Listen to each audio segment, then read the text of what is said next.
If you really want to get a reasoned ruling from the Speaker, let's hear each other. Kainan, give to Kainan. Mr. Speaker, this is the House of Rules. This is the House of Traditions. This is a house that enjoys being a quasi-judicial institution. Mr. Speaker, on the face of it, I want to take this opportunity to welcome my colleagues to this very important session and say that the Kenyan people outside there are really looking upon us to deliberate in a civilized manner and guide this nation. Mr. Speaker, there comes a time when there are issues that must be deliberated and agreed upon. And I want to agree one thing with my brother Junet, that you are qualified even to be the President of the Republic of Kenya, not even the majority leader alone. Mr. Speaker, having said this, there are certain things that we must clear and follow the procedures, and it's only the procedures that will guide us. Mr. Speaker, if you look at the order paper today, the next order paper, order number 8, is supposed to provide for the appointment of members of the House Business Committee, which is the anchor committee for the House Business, Mr. Speaker. But we cannot reach there until certain issues are sorted out, Mr. Speaker. Mr. Speaker, now that we can discuss the appointment under this order number 8, I want to seek your guidance on the following. Mr. Speaker, it's apparent that the High Court last week has quashed the ruling contained in the Speaker's communication dated 6 October 2022 on the majority and the minority. That is a fact. It cannot be denied. Mr. Speaker, secondly, I had a chance to go through this great ruling. I've internalized, I've looked at it, I've seen what it means, I've seen what in the letter and interpretation of this, what the Speaker in the House is generally expected to do. Mr. Speaker, on the face of it, there are certain, the petitioner sought the following: declaration to be issued that Azimio La Umoja One Kenya coalition is the majority party in the National Assembly based on the outcome of the general elections of based on the outcome of the elections of members of the National Assembly held on 9th August. The second,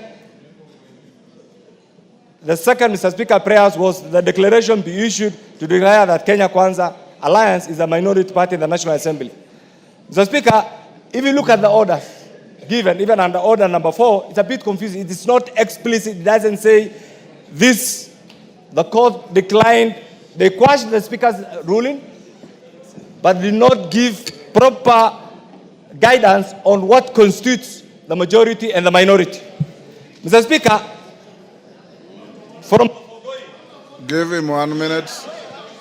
It is clear, Mr. Speaker, the court quashed the ruling of the majority and the minority, but never answered the question on how this later on is going to be arrived in the House, Mr. Speaker. Mr. Speaker, this means we are back to square one where we were when this parliament started. We are back to square one, Mr. Speaker. Mr. Speaker, unless this question is determined, we are staring at a crisis. Mr. Speaker, I say this because standing order, yes. Standing order 171, I'm on a point of order, Mr. Speaker. Yes, Wanjala. What's your point of order? Give him the mic. Give Wanjala the mic. There you are.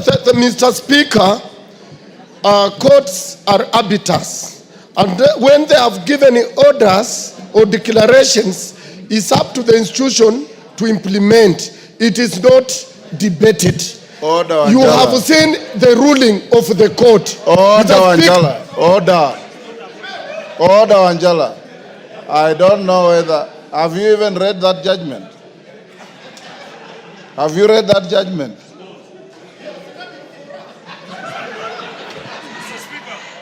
Kainan, wind up. I'm trying to say that unless this question pursuant to Standing Order 171 is determined, we are facing a crisis, and this crisis can only be sorted out with a proper guidance from the Speaker. And therefore, Mr. Speaker, what I'm trying to say is this: This state of affairs, Mr. Speaker, portends a crisis for the House, Mr. Speaker, and therefore we want your guidance, Mr. Speaker, pursuant to Standing Order 171, on which party is the majority and which party is the minority. Once that is determined, Mr. Speaker, all the other things will flow, Mr. Speaker, and therefore I want to seek your guidance on this. Osoro. Thank you very much, Honorable Speaker. Honorable Speaker. Mr. Speaker, he's still occupying our space, Mr. Speaker. Order. Why can't they just move to their side? Order. Order, Robert Mbui. Order, Robert Mbui. If you listen to me carefully, Robert Mbui, order members. And I want you to listen to this carefully. Order members. Order. I did say Robert Mbui, and you are misconducting yourself. You are too senior to be told to leave the chamber. I did say, and I want to repeat, and Emilio Odhiambo, who raised the point, has read this judgment clearly.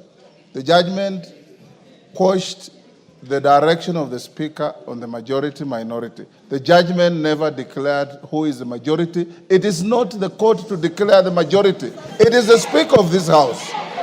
And you better know that. It is the Speaker of the House to declare the majority. Robert Mbui gone. No, Osoro. Okay. Thank you very much, Honorable Speaker. Honorable Speaker, That's not true. I want to speak it up from what you've actually said, Honorable Speaker.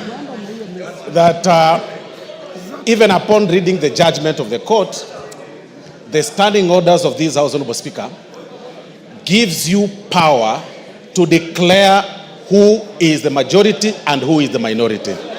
We appreciate the judgment of the court as it is. We are ventilating about the judgment. We respect the courts.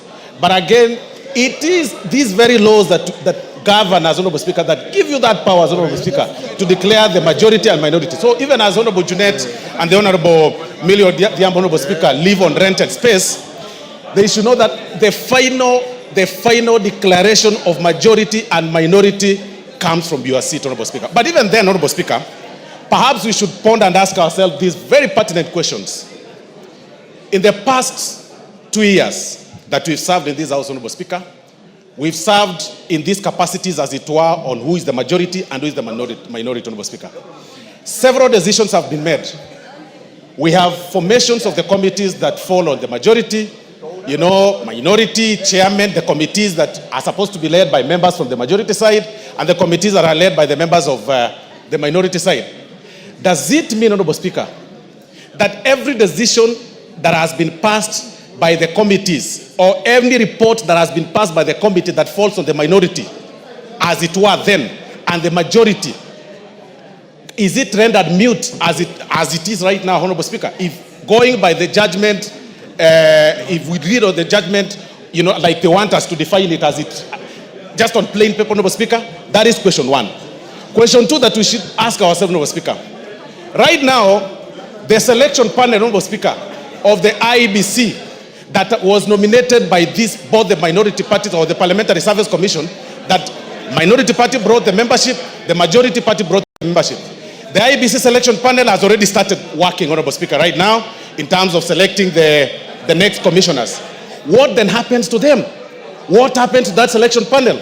Because they were appointed on the basis of the majority and the minority when the Parliamentary Service Commission submitted the names. Those are the questions we need to ask ourselves, Honorable Speaker. The Commission for Revenue Authority, Honorable Speaker, that again is a preserve of both the minority and the majority. Honorable Speaker, what then happens on the decisions that have been made in the past 2 years? The allowances that have been paid, Honorable Speaker, the travels that have been made, everything that we've passed, Honorable Speaker, in this house. Those are the questions that we need to ask ourselves, because we are at the midterm of this Parliament, Honorable Speaker. Even as you retire to make this your ruling, Honorable Speaker, it is important for us, Honorable Speaker, to ask ourselves those very pertinent questions, because we shouldn't just be Okay. Thank you, Osoro. Give him a minute.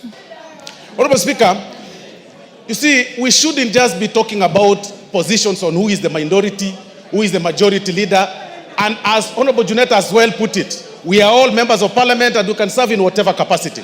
But let's look at the implications of this decision, Honorable Speaker. What happens to what we've passed in the past 2 years? What happens to the right decisions that are leading this country in the past 2 years, Honorable Speaker? What happens to the IEBC selection panel? Those are the questions. Otherwise, I'll tell my colleagues, the Honorable Millie Odhiambo, who is saying that she has added in her CV the position of the chief whip of the majority. She'll only do that, Honorable Speaker, in her dreams. It will not work. Thank you very much, Honorable Speaker. David Ocheng. Thank you so much, Mr. Speaker. Mr. Speaker, I want to thank the 3 judges. Order, honorable members, can we listen to each other? I want to thank Save David Ocheng's time. Order, members. Order. Order, members on their feet. Take your seats. Honorable members, I have given you guidance and I want to repeat. The upshot of the judgment of the court, in law we say, we go back to the status quo ante. Status quo ante. When you go back to the status quo ante, then the House has to make a decision and a finding on who the majority is. The court has not declared any party a majority in this House. Read the judgment carefully. Don't speak from what you are hearing in the air. That is number one. Number two, order, Wanjala. I'm just giving you guidance so that you don't speak irrelevantly. We have gone back to the status quo ante. Convince the House as to its majority, the Speaker will make a finding. On fact,